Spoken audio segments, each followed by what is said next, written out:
Okay, a vertical shift is when you take a function and you either add a positive constant or you subtract a positive constant.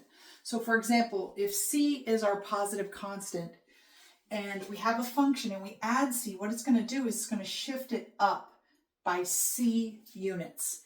And if you're subtracting c, it's going to shift down by c units. So I have an example here. Our function is y equals x squared, or we can say f of x equals x squared.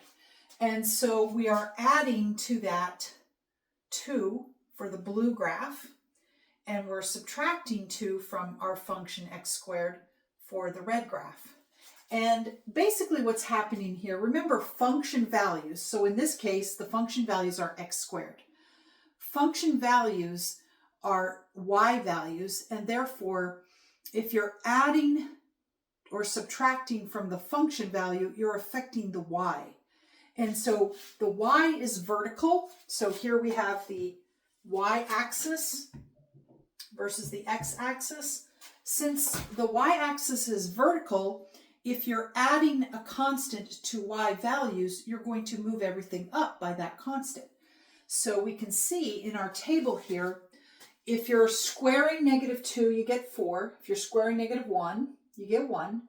The square of 0 is 0. The square of 1 is 1. And the square of 2 is 4. So that's our black graph if I plot those points. But now, for all the y values, instead of f of x equal x squared, we have x squared plus 2. In other words, we're adding 2 to the y values.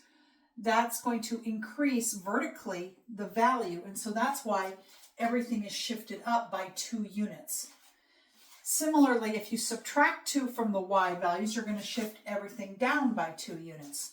And this happens on the outside of the function. So you're taking your function values and you're adding or subtracting a positive constant. Okay?